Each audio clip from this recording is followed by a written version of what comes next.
CBI স্ক্যানারে এবার সল্টলেকের হোটেল কর্মী। আরজিকর তদন্তে হোটেল কর্মীকে সিবিআই তলব। সল্টলেকের এক হোটেল কর্মীকে সিবিআই তলব। সন্দীপ ঘনিষ্ঠ আশিস পান্ডে ওই হোটেলেই ছিলেন। 9 আগস্ট হোটেলে ছিলেন আশিস পান্ডে। এর আগে সিবিআই জিজ্ঞাসাবাদ আশিসকে। আশিসের বিষয়ে জানতে রেজিস্টার সহ তলব করা হয়েছে হোটেল কর্মীকে।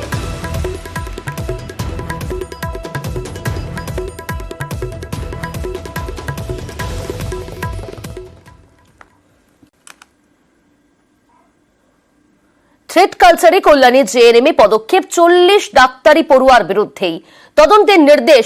6 মাসের জন্য ক্যাম্পাস থেকে বহিষ্কার। পুলিশেও অভিযোগের সিদ্ধান্ত কর্তৃপক্ষের। থ্রেড কালচারের বিরুদ্ধেই সকাল থেকে বিক্ষোভ। রঞ্জিত রয়েছে আমার সহকর্মী।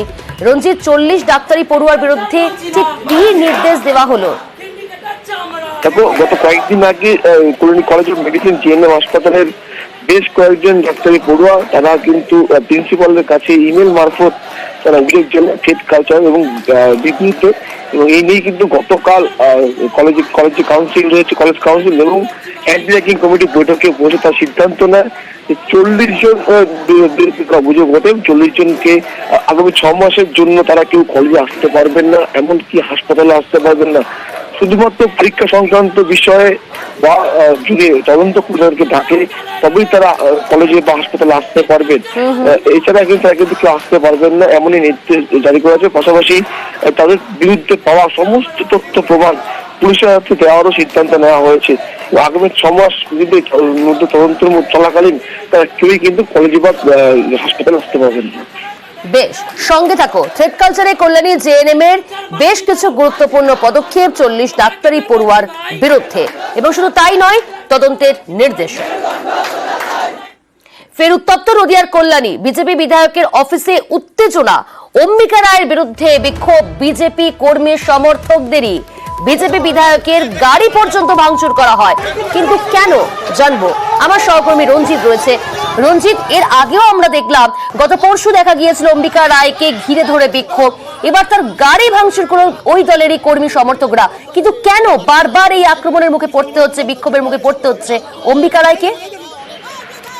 যারা মূলত আন্দোলন করছে অম্বিকা রায়ের বিরুদ্ধে বিক্ষোভ দেখাচ্ছে, তাদের যেটা অভিযোগ যে অম্বিকা রায় তিনি দলের কর্মী রয়েছে একনিষ্ঠ, তাদের কোন কর্মসংস্থানের ব্যবস্থা করছে না।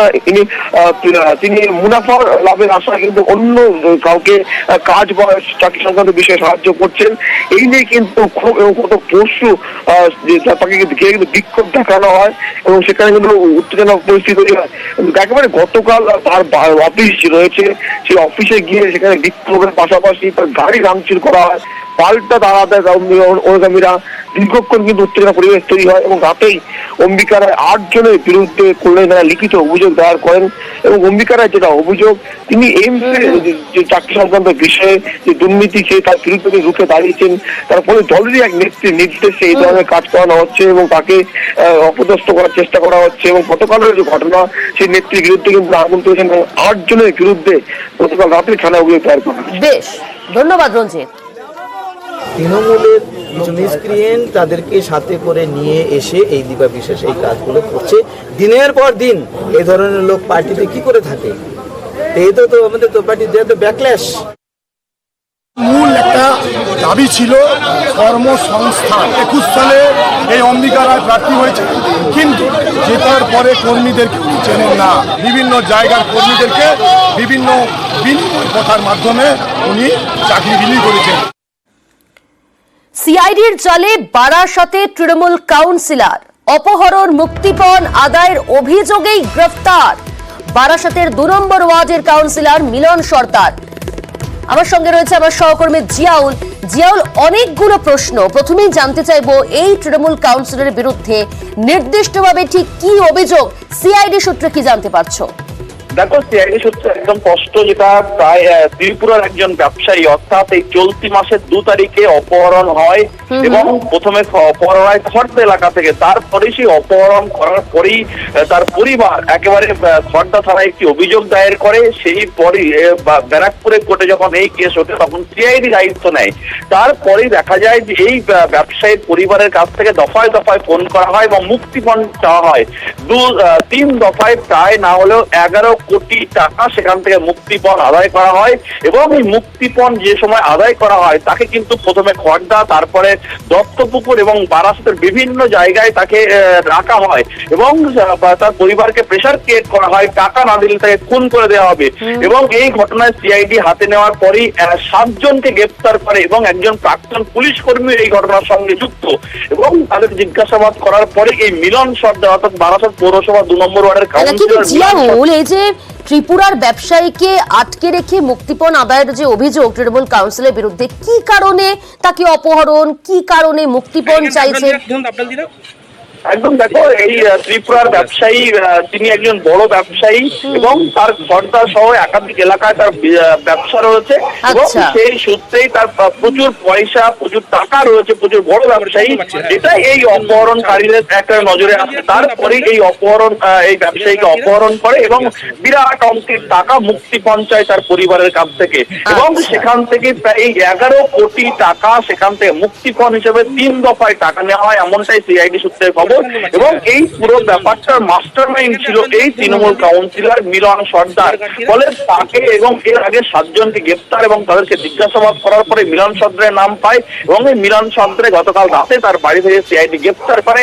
আজকে তাকে ভবানী ভবন অবস্থা নিয়েছে তৃণমূল কংগ্রেস, তার বিরুদ্ধে কি একদম দেখো, এই খবর একদম চাউতে, অর্থাৎ সিআইডি যখনই তাদের জালে তুলে নেয় এই মিলন সর্দারকে, তখনই বারাসাত সাংগঠনিক জেলার যে সভাপতি কাকুলি ঘোষ দস্তিদার তাকে বলা হয় তিনি দল থেকে বহিষ্কার করা হয়েছে। এই কাউন্সিলরকে বহিষ্কার করে তৃণমূল কংগ্রেস, কিন্তু এখনো পর্যন্ত এই ব্যাপারে সংবাদ মাধ্যমের সঙ্গে কেউ মুখ খুলতে চাননি। অর্থাৎ তৃণমূলের যে ভাবমূর্তি একটা নষ্ট হয়েছে এবং যা ইতিমধ্যেই সরগর পড়ে গেছে বারাসাত শহর এলাকা জুড়ে। বেশ, ধন্যবাদ জিয়াউল।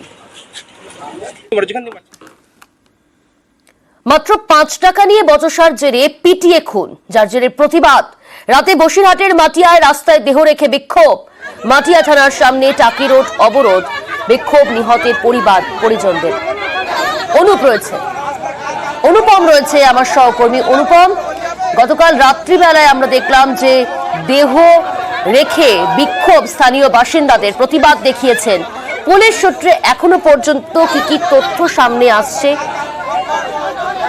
হ্যাঁ দেখো, এই যে বসিরহাট মাছিয়া থানার কুলতলা এলাকার বিশ্বজিৎ মুন্ডা, যাকে 3 দিন আগে যাকে ট্রেন থেকে নামার পরে মালতী স্টেশনের একটি সাইকেল গ্যারেজে সাইকেল রাখাকে কেন্দ্র করে 5 টাকার লেনদেনকে নিয়ে তাকে পিটিয়ে খুন করে তাকে খালের জলে ফেলে দেওয়ার অভিযোগ তার পরিবারের থেকে তোলে এবং তারপরে সেই দেহটি কিন্তু গত পরশুদিন রাত থেকে উদ্ধার হয় এবং তারপরে বসিরহাট জেলা হাসপাতালে তাকে পাঠানো হয় ময়নাতদন্তের জন্য। এরপর গতকাল সন্ধ্যার পর সেই দেহ ময়নাতদন্তের পরে দেহটি তাদের পরিবারের হাতে তুলে দেওয়া হয় এবং গ্রামের মানুষ প্রথমে তার বাড়িতে কুলতলা এলাকায় যেখানে তার বাড়ি সেখানে নিয়ে যায় এবং তারপরেই কিন্তু দেহটা নিয়ে এসে মাটিয়া থানায়, যে থানার আন্ডারে এই কুলতলা এলাকা, সেই মাটিয়া থানার সামনে এনে টাকি রোড অবরোধ করে দীর্ঘক্ষণ প্রায় 3 ঘন্টা রাস্তা অবরোধ করে। অবরোধকারীদের যেটা দাবি ছিল যে 2 জনকে গ্রেফতার করেছে তাদের দৃষ্টান্তমূলক শাস্তি দিতে হবে। অনুপম, এখন কি পরিস্থিতি? দেখো, এই বিক্ষোভ রাত 11টার পরে বিক্ষোভ পুলিশের আশ্বাসে 11টার পরে বিক্ষোভ উঠে যায় এবং এই মুহূর্তে আমরা প্রশাসনিক তরফ থেকে যেটা জানতে পেরেছি যে 2 জনকে গ্রেপ্তার করা হয়েছে, তাদেরকে পুলিশি হেফাজতে আদালতের কাছ থেকে পুলিশি হেফাজতে নেওয়া হয়েছে এবং আরো একজন যে সঙ্গে জড়িত তার খোঁজ করা চলছে। যদিও এলাকার মানুষের দাবি আর একজন যে অধরা তাকে অবিলম্বে গ্রেপ্তার করতে হবে এবং দৃষ্টান্তমূলক শাস্তি দিতে হবে। অনেক ধন্যবাদ অনুপম।